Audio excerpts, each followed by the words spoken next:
Assalamualaikum warahmatullahi wabarakatuh. Ada 3 poin yang akan kita coba sampaikan di sini tentang perkembangan terbaru serangan dari Iran ke Israel. Yang pertama, teman-teman sekalian, seperti yang teman-teman tahu, kita sudah banyak sekali menyampaikan dalam video-video sebelumnya bahwasanya kalau seandainya kita berbicara tentang kejahatan-kejahatan ataupun kriminalisasi atau tindakan kriminal yang memang terjadi tanpa itu ada konsekuensi, tanpa itu ada sebuah hukuman yang sepadan, maka pasti kita akan melihat kejadian itu memicu banyak kejadian-kejadian yang lain yang juga tidak kalah mengerikannya. Karena gini misalnya, saya pernah menyampaikan pada beberapa podcast, kalau seandainya kita bicara tentang Israel yang semena-mena, dia mengambil tanah orang, dia menjajah, lalu kemudian membunuhi, membantai, melakukan ethnic cleansing dan kejahatan-kejahatan perang yang memang tidak pernah sebaik ini terdokumentasi di dalam sejarah. Tapi ini sudah terjadi dan ini go unpunished. Ini adalah sesuatu yang tidak ada konsekuensi atau tidak ada hukuman yang berarti. Bahkan kita lihat PBB ataupun negara-negara yang mereka selama ini berbicara tentang perdamaian, berbicara tentang segala macam yang ideal, ternyata mereka diam dan ternyata mereka tidak sama sekali melakukan apapun ketika terjadi kejahatan perang yang mungkin terbesar yang pernah terdokumentasi. Maka yang muncul di dunia, saya sampaikan pada saat itu adalah orang-orang akan berpikir, oh jadi boleh ya untuk melakukan kayak gitu. Kalau misalnya kita melakukan sesuatu, kita berbuat salah, lalu kita bisa get away, kita bisa lewat, kita bisa untuk pergi tanpa kita mendapatkan sebuah hukuman. Nah, ini adalah sesuatu yang muncul yang menjadi sebuah persepsi orang ketika melihat Israel dan seluruh kejahatannya. Itu yang pertama. Yang kedua adalah rasa jijik dan muak orang melihat satu negeri yang ini seolah-olah dia bisa berbuat semaunya, bisa berbuat sesukanya dan tidak ada satupun yang seolah-olah menghalangi. Jadi kayak jumawa. Maka kalau kita melihat apa yang terjadi pada serangan daripada Iran kepada Israel ini, yaitu menunjukkan bahwa kalau kamu bisa, kenapa kami tidak, seolah-olah seperti itu. Dan itu harusnya dilakukan oleh seluruh dunia. Jadi bagaimana pandangan saya ketika saya melihat serangan ini, yaitu adalah sesuatu yang normal, sesuatu yang biasa. Kenapa sesuatu yang biasa? Ya justru yang menjadi nggak normal adalah ketika kita melihat tetangga kita atau kita melihat saudara kita itu dibunuh di depan mata kita atau dipukulin di depan mata kita, dihabisi di depan mata kita dan kita diem-diem aja. Maka itu kita bisa dipertanyakan kewarasan kita itu ada di mana. Maka yang dilakukan oleh Iran ya menjadi sesuatu yang masuk akal daripada pandangan mereka. Bahwasanya ya ketika mereka diserang kedutaannya di Suriah, lantas kemudian mereka melakukan sebuah pembalasan dan seolah-olah tidak mengindahkan sebuah, atau bukan tidak mengindahkan ya, tapi seolah-olah menunjukkan pada dunia bahwa ya kalau seandainya Israel bisa berbuat seperti itu, kenapa yang lain tidak, gitu maksudnya. Kalau PBB bisa diem aja, kalau misalnya tidak ada satupun instrumen dunia ataupun hukum dunia yang bisa untuk menghentikan Israel, ya kenapa kami nggak bisa, seolah-olah menantang seperti itu. Itu adalah yang pertama. Jadi ini baru dikatakan dalam tanda kutip perang. Kenapa? Karena tentara melawan tentara. Kan gitu ya. Rudal dibalas dengan rudal. Yang itu semua dikerahkan oleh tentara. Nah, ini baru namanya perang dan kita nggak berurusan. Kita nggak sama sekali ikut campur soalan motif-motif apapun yang terjadi. Tapi kita cuma ingin mengatakan bahwasanya kalau seandainya dari tanggal 7 Oktober itu dikatakan perang antara Hamas dan Israel atau perang di antara Israel dan Palestina, itu adalah sesuatu yang salah karena tidak equal, tidak antara tentara kepada tentara, dan ini adalah tentara kepada tentara. Itu poin yang pertama. Jadi artinya poin yang pertama yang ditunjukkan ini adalah pada faktanya kalau terjadi sebuah pembalasan, kalau terjadi sebuah penyerangan juga, rudal-rudal yang ditembakkan atau peluru-peluru balistik yang ditembakkan kepada wilayahnya penjajah Israel atau penjajah yang sekarang menduduki tanahnya orang-orang Palestina, ya itu adalah sesuatu yang normal karena ya seperti itulah Israel juga melakukan selama tidak hanya 1-2 hari atau beberapa jam, tapi selama bertahun-tahun atau bahkan berpuluh-puluh tahun. Dan sampai sekarang belum ada keadilan yang diberikan oleh penduduk, tidak ada keadilan yang diberikan oleh instrumen-instrumen seperti PBB ataupun negara-negara yang selama ini menjunjung tinggi perdamaian, lalu kemudian dibiarkan begitu saja. Itu yang pertama. Yang kedua, teman-teman sekalian, ada banyak yang nanya saya, lalu gimana kok Iran yang membantu? Kenapa nggak negeri-negeri muslim yang lain? Itu juga termasuk pertanyaan saya. Kenapa Iran yang bantu dan bukan muslim yang lain? Karena kita tahu bahwa ada problematika antara Sunni dan Syiah. Dan itu mudah-mudahan kita bisa cover dalam video-video kita yang lain. Dan kita juga sudah tahu bahwa Iran ini adalah sebuah negeri yang mengambil aliran Syiah di dalam negerinya. Jadi ini tidak bisa diterima oleh beberapa orang-orang muslim. Tapi gini teman-teman sekalian, pertama-tama kita harus tahu dulu bahwasanya Hamas itu pernah juga dituduh bahwasanya mereka adalah perpanjangan tangan daripada Iran, atau mereka adalah dimanfaatkan oleh Syiah, bekerja sama dengan Syiah, sehingga seolah-olah kita tidak boleh membantu saudara-saudara kita yang ada di Hamas. Jawaban itu sudah disampaikan oleh Hamas itu sendiri, bahwasanya mereka sudah senantiasa bahkan sampai sekarang mengetuk pintu-pintu negeri-negeri yang seharusnya menjadi sahabat mereka, lebih menjadi sahabat mereka atau lebih dekat dengan mereka ketimbang dengan Iran yang Syiah. Mereka sudah mengetuk pintu Arab Saudi, mereka sudah mengetuk pintu Suriah, mereka sudah mengetuk pintu Turki, mereka sudah mengetuk pintu Mesir dan segala macam yang berbatasan ataupun yang dekat dengan mereka, yang tentu saja secara pemikiran Islam itu lebih dekat dengan mereka karena mereka adalah Sunni. Tapi ternyata tidak dibuka. Dan ketika mereka dalam keadaan ditinggalkan seperti itu, malah justru yang tidak mereka minta sama sekali, yaitu adalah dari Iran, justru menawarkan sebuah bantuan. Nah ini sudah dijawab. Sehingga kalau kita berbicara tentang masalah kok Iran, ya udah, terus mau kenapa, mau gimana lagi? Ini kan soalnya masalah Palestina bukan hanya masalah agama, bukan hanya masalah Sunni, bukan hanya masalah madhab di dalam Islam, bukan hanya masalah kelompok-kelompok di dalam Islam. Ini adalah masalah bukan hanya agama, tapi sudah lintas agama, sudah menjadi masalah kemanusiaan. Maka kita lihat bahwasanya ketika tanggal 7 Oktober itu terjadi dan pembantaian terjadi sampai dengan sekarang, sampai dengan sudah 6 bulan, dan kita nggak tahu kapan akan berakhir, maka banyak sekali orang-orang menunjukkan sebuah dukungan terhadap Palestina, dan itu meluas dari mana saja. Ada dari grup LGBT misalnya, ada dari grup orang-orang yang bukan muslim, ada dari grup orang-orang yang yang selama ini justru menjadi penentang-penentang Islam. Di Indonesia aja ini beragam orang-orang yang membela Palestina, bukan hanya aktivis-aktivis muslim tapi juga lintas agama. Karena memang ini sudah menjadi masalah internasional. Bahkan kita lihat di luar negeri, bahkan sampai ada tentara yang membakar dirinya, tentara Amerika membakar dirinya untuk membela Baitul Maqdis atau membela Palestina. Dan kita nggak bisa kontrol itu. Dan kita nggak bisa bilang bahwasanya kita menyetujui orang-orang itu hanya karena mereka membela Palestina. Tidak. Kita tetap tidak menyetujui LGBT.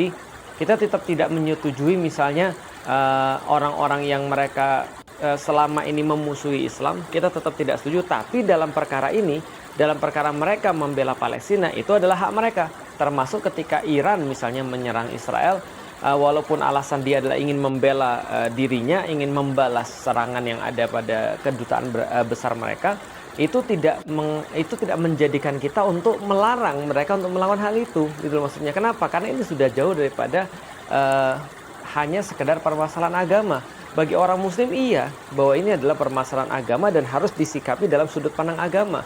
Tapi kita tidak bisa memaksa orang-orang yang lain yang bukan beragama Islam untuk bersikap seperti kita bersikap atas dasar akidah. Kita tidak bisa, maka kita serahkan aja semuanya. Dan teman-teman sekalian, kita juga tahu kalau membahas tentang Iran ini, saya nggak tahu ya, apakah ini adalah sesuatu yang menjadi motifnya tuh benar-benar motif agama atau motif yang lain. Tapi yang jelas kita bisa menyampaikan faktanya. Karena kalau saya menyampaikan hanya opini, saya pikir tidak fair. Maka faktanya adalah ternyata penyerangan Iran ini tidak ditujukan memang serangan long term. Karena sekarang juga sudah disampaikan bahwa serangan itu sudah berakhir. Kita nggak tahu apakah nanti akan terjadi lagi eskalasi. Tapi dari yang disampaikan sendiri oleh petinggi-petinggi Iran, mereka menyatakan bahwa ini tidak akan menjadi eskalasi kawasan atau region gitu kan ya.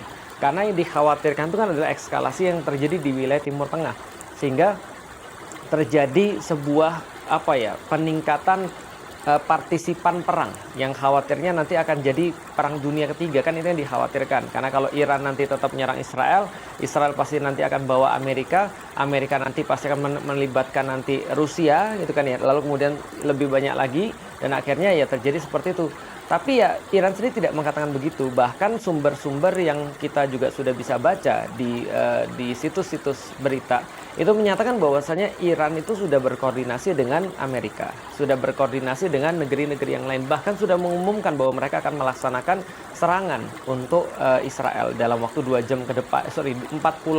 jam ke depan sebelum ini terjadi, kan gitu kan. Artinya ya kita katakan bahwasanya ya tentu saja Iran punya kepentingan sendiri, dan Iran bukan negeri yang selama ini kita lihat mereka itu dalam membela Palestina itu vokal. Bahkan adalah serangan yang pertama kan yang dilakukan kepada Israel, dan kita nggak tahu apa yang di belakangnya, tapi fakta-faktanya adalah yang sudah saya sampaikan. Artinya saya cuma pengen mengatakan bahwa kita jangan terlalu banyak berharap sih sebenarnya sama Iran juga. Kenapa? Karena ya selama ini yang mereka lakukan terhadap kaum muslimin di Suriah ketika mereka membantu grupnya Bashar Assad gitu kan ya, ataupun dalam bidang-bidang yang lain, itu adalah sesuatu yang juga tidak bisa dikatakan sesuatu track record yang baik. Artinya kita tetap pada satu pandangan bahwasanya masalah Baitul Maqdis selama ini tetap ditanggung dan dipikul oleh orang-orang Baitul Maqdis itu sendiri. Itu adalah yang kedua, bahwasanya kita sudah membahas bahwasanya apa yang terjadi di Israel sekarang, serangan-serangan oleh Iran itu, yaitu sudah terkoordinasi dan sudah dalam tanda kutip dijaga agar tidak menjadi sebuah konflik melebar kepada konflik region atau konflik kawasan. Itu yang kedua. Yang ketiga, idealnya kayak apa? Idealnya begini teman-teman sekalian. Idealnya adalah kalau kita berbicara tentang apa yang terjadi di Baitul Maqdis, apa yang terjadi di Palestina, semua daripada kita sudah pasti sampai pada satu kesadaran bersama bahwasanya PBB nggak akan bisa nyelesain masalah ini. Karena tetap aja PBB ada Amerika, yang Amerika itu pasti tetap akan mendukung anaknya, yaitu adalah Israel. Dan kita tahu bahwasanya dalam sejarah Amerika lah yang bertanggung jawab termasuk yang paling besar untuk melahirkan yang namanya negara Israel. Ini adalah sesuatu yang nggak mungkin terjadi kalau kita berharap pada PBB atau berharap pada negeri-negeri yang lain. Justru itu pertanyaannya. Pertanyaannya adalah kenapa negeri-negeri yang di sekitar Palestina itu tidak membantu. Bahkan itu bukan hanya terjadi pada saat ini saja. Karena yang kita bisa tahu dari sejarah ya ini sudah berlangsung dari 1920-an. Bahkan ya dari 1923 ketika runtuhnya khilafah, tidak ada lagi yang kemudian melindungi saudara-saudara kita dan wilayah Baitul Maqdis atau Palestina, ya terbentuklah kemudian negara-negara kecil-kecil itu, lalu kemudian mereka tidak bisa melindungi Baitul Maqdis, mereka tidak bisa melindungi kiblat pertama daripada umat muslim. Maka semua orang yang mengamati dan mengikuti peristiwa yang terjadi di Palestina, Baitul Maqdis, di Gaza sekarang ini sampai pada satu kesimpulan. Apa kesimpulannya? Kesimpulannya adalah tidak ada yang bisa kita harapkan kecuali daripada umat Islam itu sendiri. Karena secara logik, secara normatif, secara historis, kaum muslimin itu tidak perlu dibantu oleh yang lain dan tidak bisa dibantu oleh yang lain dan tidak mungkin dibantu oleh yang lain. Maka kaum muslim harus menyelesaikan permasalahan sendiri, dan mereka yang membaca sejarah, mereka yang mengetahui tentang dalil, mereka yang membaca logika, maka mereka tahu bahwa solusinya cuma satu, yaitu adalah persatuan umat muslim di seluruh dunia. Ketika mereka masih menganggap bahwa permasalahan Palestina ini hanya permasalahan pribadi, bukan permasalahan mereka, maka sampai disitulah kemudian solusi itu tidak pernah terjadi. Tapi begitu kaum muslimin merasa bahwasanya urusan Baitul Maqdis adalah urusan bersama, adalah bagian daripada syariat agama mereka, maka disitulah ketakutan Israel dan bala tentaranya itu menjadi nyata. Kenapa? Karena kaum muslimin tidak lagi dibatasin oleh sekat-sekat. Bayangin aja, kalau andaikan satu aja Iran nih nyerang, udah kalang kabut tuh Israel. Bayangin kalau seandainya semua orang itu menyadari hal yang sama. Jadi teman-teman sekalian, coba pikirin sebentar bagaimana logika saya nih. Saya kemarin barusan umroh, dan ketika di depan Ka'bah ketika lagi tawaf, terus terang saya nangis. Kenapa saya nangis? Sebanyak ini manusia Mereka diatur oleh Allah, tawaf di tempat yang sama, tawaf dengan gerakan yang sama. Mereka melafazkan hal-hal yang sama, tidak berani satupun yang melanggar. Nggak misalnya ada orang yang berlawanan arah tawaf tuh, nggak ada tuh. Atau mereka tidak ada yang berani melanggar aturan Allah. Tapi saya bilang, ya Allah, kalau Nabi Muhammad ngelihat kita, gimana ceritanya coba? Gimana Nabi Muhammad ngelihat kita? Lalu kemudian kita lebih memperhatikan perkara-perkara seperti umrah tadi, yang itu adalah sunnah. Tapi kita membiarkan saudara-saudara kita mati di Palestina. Coba gimana? Dan saya bayangin gini, andaikan ratusan ribu orang atau bahkan jutaan orang yang sedang umroh besok haji, itu semua berada dalam satu kesadaran. Coba bayangin dulu deh, walaupun belum terjadi, bayangin dulu. Semua orang-orang ratusan ribu ini, mereka berada dalam satu kesadaran bahwasanya mereka adalah umat yang satu dan mereka bisa difasilitasi untuk berbuat sesuatu untuk membantu membebaskan saudara-saudara mereka di Palestina. Kira-kira apa yang terjadi? Bayangin aja dulu. Apa yang terjadi kalau kaum muslimin semua berada dalam kesadaran itu? Sekarang mungkin kesadaran itu sudah mulai muncul. Kesadaran itu sudah mulai ada di sosial media. Tapi kebanyakan masih ketahan, masih berpikir, ya terus gimana lagi? Ya benar, karena kalau mereka pergi juga akhirnya konyol. Kalau mereka tidak difasilitasi akhirnya susah. Gimana kemudian kalau seandainya kesadaran ini tidak hanya ada pada orang-orang muslim yang kayak kita aja, tapi kesadaran ini muncul dari pemimpin-pemimpin muslim bahwasanya mereka adalah satu dan problematika Baitul Maqdis ini adalah problem yang satu untuk mereka. Coba bayangin aja dulu coba. Saya pikir nggak seminggu tuh kelar tuh. Serius deh, nggak seminggu tuh kelar. Kenapa? Karena secara jumlah kita nggak habis-habis. Dan kita dengan sukarela untuk kemudian banyak orang-orang muslim dengan sukarela untuk mereka ya mencapai derajat yang Allah janjikan pada mereka. Kalau seandainya kesadaran itu ada. Nah, kesadaran itu yang benar-benar dijaga oleh orang-orang yang nggak suka dengan Islam agar jangan sampai muncul, agar jangan sampai ada. Kesadaran itu yang dijaga agar tetap harus hilang. Indonesia urusan Indonesia, Mesir urusan Mesir, Turki awas lu ikut-ikut, Saudi Arabia udahlah sibuklah dengan urusannya sendiri. Kaum muslimin manapun dengan harokah-harokah manapun, aktivis-aktivis manapun, udah urusin aja urusan-urusan kalian. Masalah kalian tuh bukan Palestina, masalah kalian tuh adalah akidah, masalah kalian tuh adalah pendidikan, masalah kalian tuh adalah banyak orang yang masih khurafat, tahayul, bid'ah dan seterusnya. Masalah kalian tuh adalah kalian tuh belum kaya, masalah kalian tuh adalah ekonomi. Nah, ini dijaga terus nih agar tidak menjadikan masalah Palestina ini sebagai masalah utama. Karena di dalam Islam ini justru ajaran yang paling dalam tanda kutip mengerikan bagi orang-orang yang jahat. Bagi orang-orang yang jahat itu, yang paling mengerikan adalah ketika kita dapat kesadaran bahwa kita tuh umat yang satu. Bahwa kita tuh umat yang sama. Termasuk bagi Israel, itu yang paling mengerikan. Artinya apa? Artinya idealnya adalah kaum muslimin bersatu dan bergerak bareng-bareng.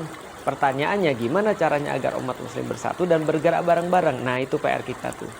Itu yang harus teman-teman cari. Dan ketika teman-teman bisa menemukan PR tadi, gimana caranya agar kita bisa bersatu dan melakukan usaha-usaha yang terbaik untuk menyatukan kaum muslimin dan untuk memantapkan pemikiran-pemikiran kaum muslimin, untuk membersihkan pemikiran-pemikiran kaum muslimin daripada candu-candu dan toksik-toksik tadi itu yang membuat kita nggak bersatu, yang membuat kita saling kemudian berpecah belah. Nah, itu adalah kontribusi terbaik dan kontribusi paling nyata dalam pembebasan Baitul Maqdis. Karena kita tahu ini masalah satu-satunya, maka idealnya bukan Iran yang nyerang memang. Idealnya adalah semua kaum muslimin bersatu dan kita yang serang ke sana. Jadi terus terang, kesimpulannya apa? Kesimpulannya saya kecewa dan saya sedih ketika melihat serangan Iran ke Israel. Karena bukan kita semua yang maju, harusnya ya ditambah Saudi, ditambah Irak, ditambah Suriah, ditambah Mesir, ditambah Turki, ditambah Indonesia, ditambah negeri-negeri muslim di Afrika, Malaysia, lalu kemudian mana lagi? Ya semua negeri-negeri kaum muslim. Nah itu harusnya itu. Kalau itu baru kita senang tuh. Artinya itulah idealnya. Pertanyaannya gimana caranya agar Iran nggak sendirian nyerang? Nah itu pikirin tuh. Harusnya kita merasa malu. Karena teman-teman sekalian, saya tuh sering bayangin juga. Video ini saya buat di Madinah. Dan saya bayangin bagaimana, saya coba untuk what if ya, membayangkan gimana kalau Rasul hidup pada zaman sekarang dan dia melihat kita kayak gini. Lalu kemudian Rasul mungkin bertanya sama kita, kenapa nggak ada yang bisa untuk menyelesaikan permasalahan Palestina? Kenapa bumi Baitul Maqdis, tempat Rasulullah itu dijadikan sebagai imam daripada para nabi dan rasul, tempat Rasul itu Mi'raj ke Sidratul Muntaha, tempat Rasul itu berusaha membebaskannya dari awal sampai wafatnya beliau. Kenapa itu tidak dibebaskan oleh kaum muslimin? Kenapa tidak ditolong kaum muslimin di sana? Kita mungkin ngomong gini, ya Rasulullah, kita pengen nolong, tapi kita cuma Indonesia ya Rasul. Ya Rasul, kita pengen nolong, tapi kita cuma Mesir ya Rasul. Kita pengen nolong, tapi kita cuma Turki ya Rasulullah. Kita tuh terbatas karena kita tuh Turki, kita nggak bisa apa-apa. Terus Rasul bilang, susah-susah Rasul nyatuin Aus dan Khazraj. Susah-susah Rasul mungkin ya, Rasul bilang susah-susah Rasul bikin konsep tentang kesatuan kaum muslimin. Tapi sekarang kita nggak ngeliat itu semua. Maka teman-teman sekalian, hal yang paling konkret kita lakukan, hal yang paling masuk akal kita lakukan pada saat ini, hal yang paling penting yang kita lakukan pada saat ini adalah membuang semua racun yang membuat kita tuh merasa bahwa kita itu muslim beda dengan orang muslim yang lain. Bahwasanya kita tuh muslim yang gak sama dengan muslim yang lain. Bahwasanya kita itu terpisah dengan mereka. Itu toksik yang paling harus dihancurin dulu tuh. Kalau itu udah jadi, baru mulai ada kesadaran bersatu, dan kemudian toksik yang lain adalah yang akan dibuang. Bahwasanya kita tuh lemah. Bahwasanya kita tuh gak bisa apa-apa. Enggak, kita itu kuat dan kita gak perlu apa-apa. Sering saya bilang bahwasanya umat muslim itu kayak singa. Dan orang-orang Israel tuh kayak babi sama monyet. Kenapa? Karena memang mereka itu ya bangsa yang begitu sifatnya. Dan kita itu kayak singa tuh. Mereka tuh kayak babi dan monyet. Yang menghalangi apa? Yang menghalangi cuma ada jeruji besi aja. Maka kita nggak usah ngajarin singa untuk makan babi dan monyet. Nggak usah diajarin. Yang perlu kita lakukan hanya membuka jerujinya tadi aja. Membuka penjaranya tadi aja. Dan penjaranya bukan fisik, penjaranya di sini. Artinya kalau udah dibuka, udah nggak usah diajarin, nggak usah dibilang emang kita kuat, emang kita bisa, nggak usah diajarin. Sehingga nggak usah diajarin caranya memangsa babi sama monyet. Itu sudah otomatis akan terjadi. Kalau seandainya kita mau untuk membuka pemikiran kita. Jadi artinya teman-teman sekalian, kita balik lagi. Kita coba summarize poinnya. Yang pertama teman-teman sekalian, ketidakadilan itu hanya akan memicu ketidakadilan yang lain. Kesewenang-wenangan itu hanya akan memunculkan kesewenang-wenangan yang lain. Itulah pentingnya dunia itu paham bahwasanya keadilan itulah yang nanti akan menjaga orang-orang agar tetap dalam sebuah kebaikan, tetap dalam sebuah kedamaian. Yang kedua, Iran punya hak untuk menyerang. Itu terserah dia, karena ini adalah perang, ini adalah tentara lawan tentara. Kita nggak bisa membatasi siapa untuk membela Palestina. Kita nggak bisa membatasi aktivitas apa untuk membela Palestina. Orang-orang yang bukan muslim aja boleh kok untuk bela Palestina. Apalagi kemudian Iran. Dan kita tidak mempermasalahkan meskipun nanti kita akan cover soalan Syiah dalam video-video mungkin yang lain. Itu yang kedua. Yang ketiga teman-teman sekalian, yang ideal adalah seluruh kaum muslimin bergerak sebagai umat yang satu. Itu adalah yang diperintahkan oleh Rasulullah SAW tentang bagaimana caranya kita itu berukhuwah dengan muslim yang lain. Dan insya Allah kalau kita semua berada dalam satu kesadaran dan mengusahakan agar tetap kemudian pendidikan tentang Baitul Maqdis ini tetap disampaikan, tetap kemudian digaungkan, tetap kemudian untuk disebarluaskan, maka persatuan kaum muslimin tinggal tunggu waktu saja. Karena sekarang kaum muslimin sudah bersatu dalam perasaannya, mereka sudah bersatu dalam kemudian sentimennya, tinggal mereka disatukan dalam sebuah ikatan yang lebih besar lagi. Mudah-mudahan bermanfaat teman-teman sekalian. Assalamualaikum warahmatullahi wabarakatuh.